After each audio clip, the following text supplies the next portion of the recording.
Hi, I'm Douglas Mason, President and CEO of Rainy Mountain Royalty Corp., RMO, on the TSX Venture Exchange. Rainy Mountain's Brunswick property is located in the Rideout Shear Zone in Ontario, with grab samples running as high as 32 grams per ton gold. A follow-up drill program to test numerous targets located by recent groundwork is planned for early 2018. Please visit our website at rmroyalty.com. You're listening to HowStreet.com radio, available online at TalkDigitalNetwork.com. Welcome to HowStreet.com radio, the online source for market opinions. Here is Jim Goddard. My guest is Mike Swanson, editor of WallStreetWindow.com. Welcome back to the show, Mike. Oh, it's great to talk to you. Been interesting 2 weeks since we last spoke, that's for sure. All sorts of gyrations in the global markets, and of course, more chaos around the world when it comes to foreign affairs. Well, I do remember President Trump saying, I'm not trying to cause any violence by moving the embassy to Jerusalem, but we know the world works differently. And by the way, when political things like that happen, how does it affect the markets?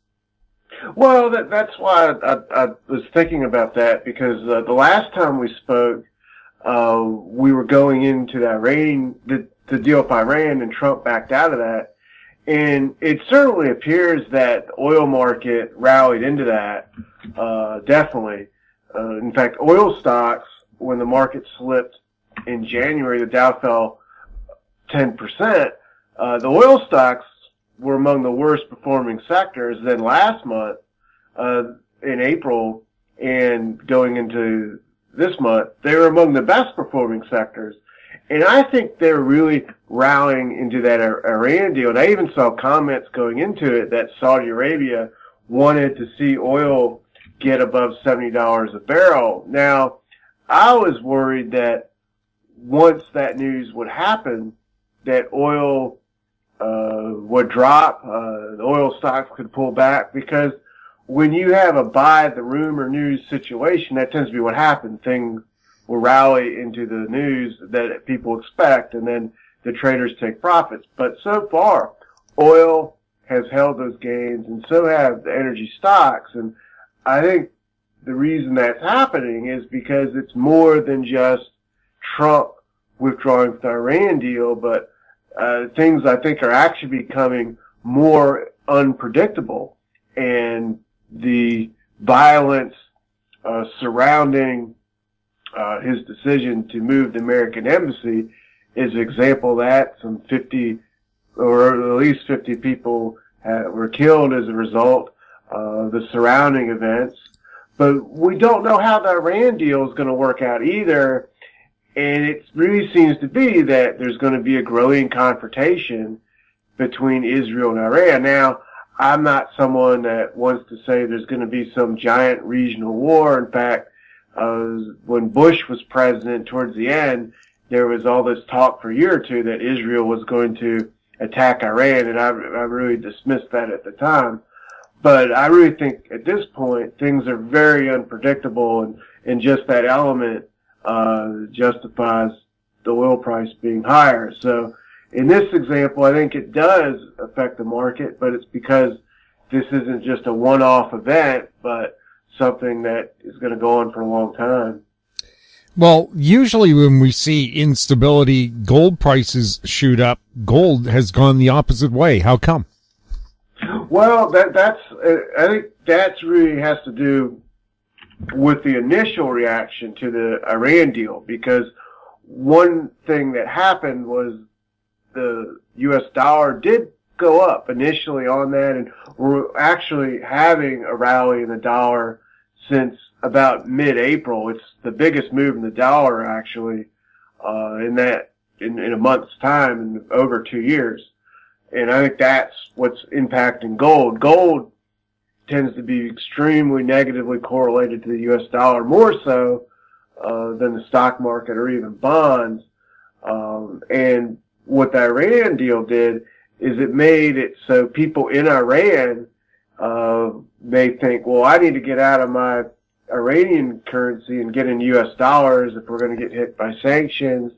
At the same time as that's going on, Turkey is having a crisis and their currency is dumping, and it's really getting wild over there. Just the other day, the president of Turkey, Erdogan, announced that he wants to take personally control of their central bank policy. That makes you think, my goodness, is this guy going to turn this country into Zimbabwe or something? But it is what it is.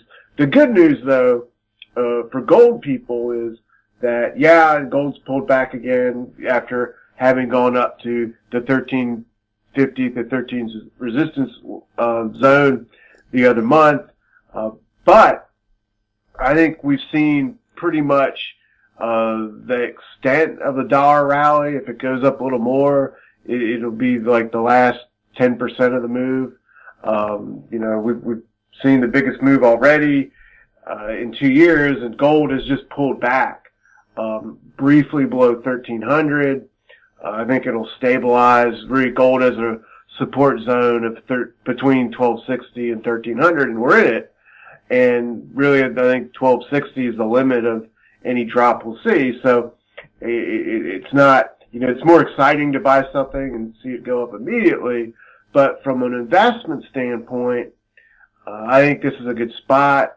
And gold, in my view, is kind of like where Bitcoin was in 2016. I was looking at Google search engine data for the number of times people type in Bitcoin, and it just spiked up, went totally crazy in December 2016 at the top, when it seemed like everybody wanted to get into it. But in 2016, when Bitcoin was below 1,000, no one was really searching for it. No one cared about it. Wasn't even being talked about. Wasn't in the media. It was just a very fringe, small group of people. And I really think that's where gold is. And the search engine data for gold is very low. Also, in silver, it's even lower. It's below where it was in 2011 even, or 2010. The lowest it's been in a very long time. And in the futures market, the commercials, producers and hedgers have got the smallest net short position that they've had in silver in decades. And I think that's a very bullish development. Gold, the short position has also been reduced. It's not at the extreme it is with silver, but I think it's a positive. And this has happened with silver also just going sideways, holding support above $16. So, the bottom line is we're in this long, drawn-out consolidation zone for gold and silver, which seems to last forever. And you get these pullbacks, and it's discouraging. But it's just like Bitcoin consolidated for several years before breaking 1,000.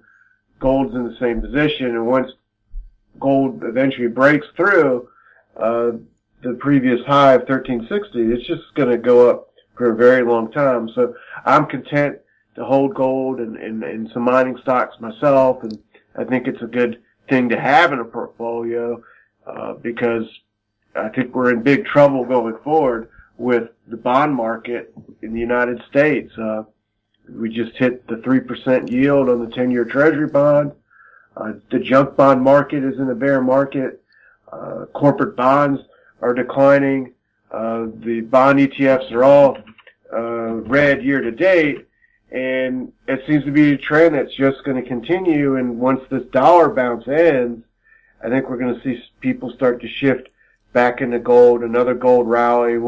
The question will be, will that rally take out the real resistance levels? But between now and June, the next Fed meeting, we're probably going to stay suppressed and work off this drop, and then see what happens after that. We'll have more with Mike Swanson right after the break.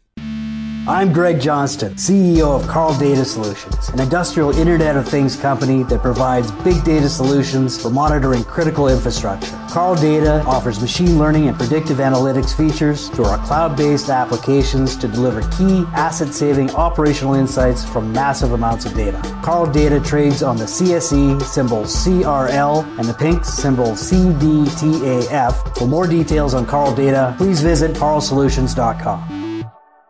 Avon Resources Limited is a gold exploration company with significant projects in British Columbia, Saskatchewan, and the Yukon. Trading on the TSX Venture Exchange, symbol ABN, and the pink symbol ABN-AF. Surrounded by world-class gold deposits and mines, Avon's 23,000 hectares Forest Kerr Gold Project is located in the heart of the Golden Triangle in northwestern BC. For more information, visit us at avonresources.com.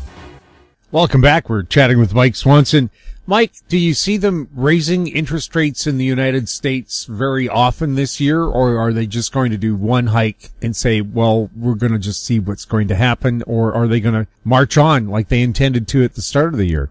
Well, it definitely seems like they're going to raise rates as many times as they can until the stock market cracks. I think really that's what's going on.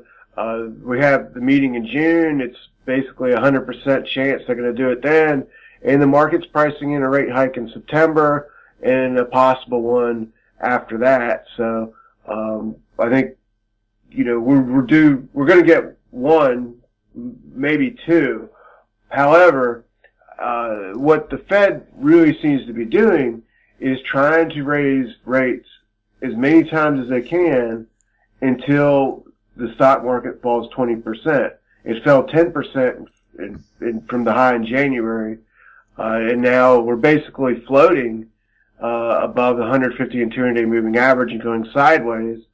And as long as the market can stay above that February low, we're going to see more rate hikes. And the reason why is the Fed wants to have so-called ammunition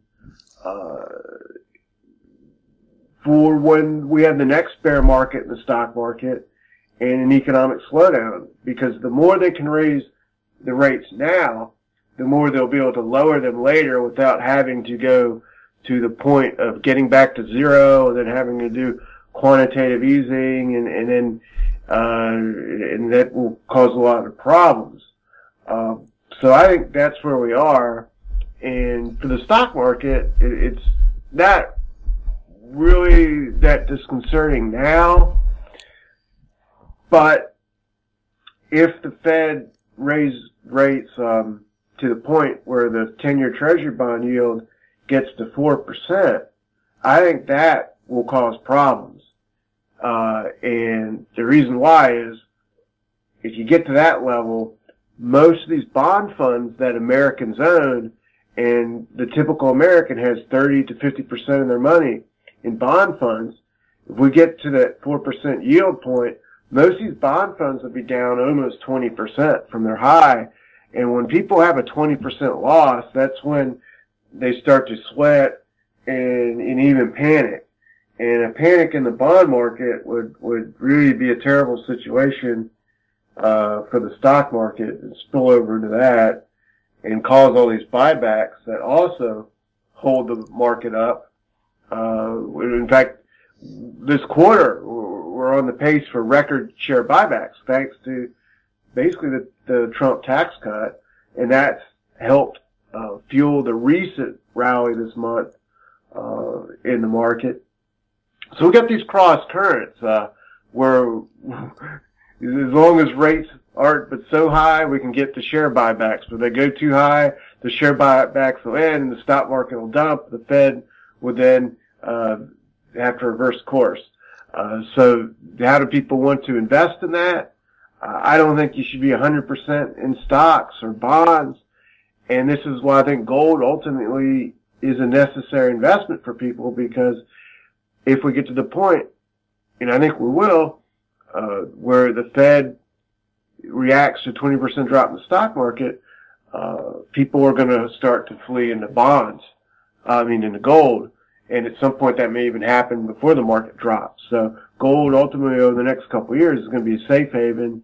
And I think now that we've had a drop in the gold price, and a dollar rally, it actually makes for a more safe entry point, even though you got to be patient. I mean, the downside risk is greatly diminished now that the dollar's rallied than where it was 6 weeks ago when gold was at 1360. You want to buy the dips.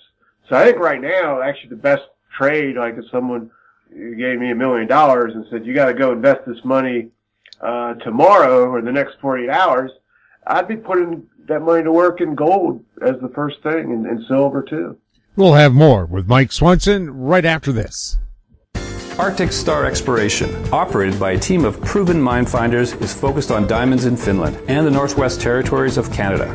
A work program is planned for our Finland property that contains diamond-bearing kimberlite. Arctic Star trades on the TSX Venture Exchange, symbol ADD, and the Frankfurt Exchange, symbol 82A1. Please visit our website at arcticstar.ca or call us at 604-689-1799. Don't miss out. Stay informed. Receive the HowStreet.com weekly recap with thought-provoking podcasts, radio, and articles delivered to your inbox. Sign up for the HowStreet.com weekly recap on our homepage at HowStreet.com. Welcome back. We're chatting with Mike Swanson. Mike, what's happening with cryptocurrencies? Nobody chatting about those anymore? Well, a lot of the people that got into that in December for the very first time, or somewhere between September and December, which is when most people got into them, they really stopped talking about them. It's really just fringe people that have always been in them that seem to be the ones still talking about them. And it's funny because I actually monitor several Bitcoin YouTube channels where that's all they talk about is Bitcoin. And I noticed that their viewership has basically collapsed from where it was a couple months ago. And, I'm saying there's channels where they put up a video and have 10,000 views, and now they're lucky to get 1,000. And Bitcoin below 10,000 and going sideways in a range like this, to me, is very similar to what the silver market did in 1980. When silver had that parabolic run of the Hunt brothers, it then crashed and just died out from then on for years. And I think that's the best case scenario for the Bitcoin believer, is that this is just going to be another long consolidation period, just like when Bitcoin was below 1,000 until 2017, and then you'll get another run years from now.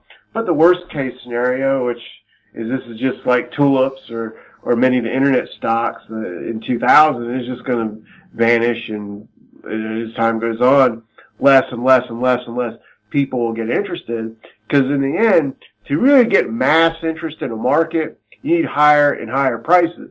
That's the big lesson I think we should all take from Bitcoin. It demonstrates what it takes to bring mass interest into a market. Higher and higher and higher prices. The masses love to chase. The masses cannot invest at lower prices. So to me, the lesson I take from that is now's the time to buy gold. With gold below 1360, the masses have no care about it, but I can get in because once it goes to 1360 and 1400, then they'll get more and more interested as time goes on. But personally, I have no interest in Bitcoin. I'd actually bought a couple crypto blockchain stocks back in December and lost a little bit of money on them. It just got out of them, and I'm just done with that. I'll let the Bitcoin people, what they call themselves, huddle. I'll let them huddle, and they can talk about it. But one of the things I'll add too about that topic that has really hurt Bitcoin is that Facebook and Google have banished Bitcoin advertising. So back in December and November, into the beginning of January, there was massive Bitcoin advertisements all over the internet, flooding people, telling them to buy this ICO and chase this one and do this, open up an account. And those ads are gone. And without advertising that can get new people into that market, the market is really in big trouble over the long run. People can advertise, brokers advertise for stocks, gold companies can advertise for gold and get the new people. But it's going to be very difficult for Bitcoin people to get new money into that, especially when so many people have been burned. Mike, there's been a court ruling in the U.S. to allow sports betting. What's that going to do to gaming company stocks? Well, it's made the Caesars stock actually pop in that news because Caesars is best positioned to take advantage of this. And I actually kind of looked into this to get some of the details, just out of curiosity. I live in the state of Virginia, and there's a few off-track betting parlors for horse betting that are legal. So what happens is when they make this law, what they're doing is enabling the states to regulate gambling themselves. It's not like it's going to be all over the country overnight. In Virginia, we already have off-track betting for horses, and there's a restaurant, like 40 minutes from me, that has a bar where you can go in there and they got monitors for all the horse tracks. You can bet on that. And my suspicion is that that place will eventually have sports betting too, but the Caesars company is the one best positioned to do this across the country because they got casino properties all across the country, right?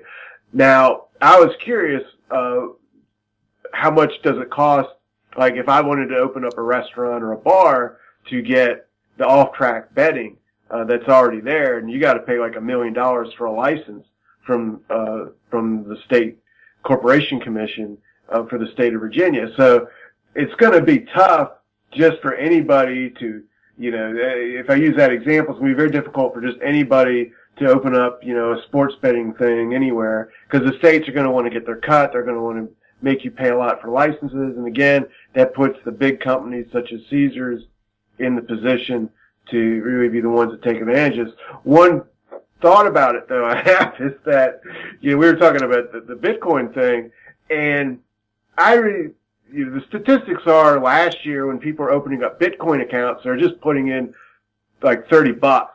And really what they're doing is buying a lottery ticket, and it didn't work out for them. And I think that the Bitcoin trading was driven by millennials and people using phone apps with small amounts of money, and those people are going to be primed to become the people that go to gambling, sports gambling, because one of the things that's likely to happen is if you look at online poker, that has a similar situation where the federal government has enabled the states to regulate that, and in a statewide basis, there's a few states that allow you to gamble online poker just in that state, and it's sanctioned with a casino in that state. And this could be the same thing. So if I use my sports book example in the state of Virginia, I can bet on horses at my house with a phone app that the state of Virginia is getting a cut out of.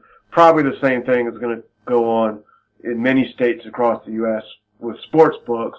And those Bitcoin people that were playing Bitcoin with their phones last year will now gravitate to online sports betting on their phones once this becomes available to people. Mike, thank you so much for chatting with us. Yeah, great talking with you. You got a great audience, some of the smartest people, listening audience out there, I believe. Well, that's a great compliment for our listeners, and we thank you for chatting along with them. Thank you. My guest has been Mike Swanson, editor of WallStreetWindow.com. You're listening to HowStreet.com Radio. Find us on Twitter at HowStreet, our YouTube channel, Talk Digital Network. Questions for the show can be sent to info@HowStreet.com. I'm Jim Goddard. Thanks for listening.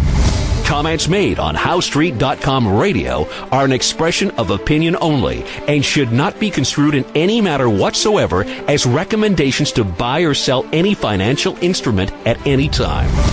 Available online at TalkDigitalNetwork.com. HowStreet.com Radio is a production of HowStreet Media Incorporated.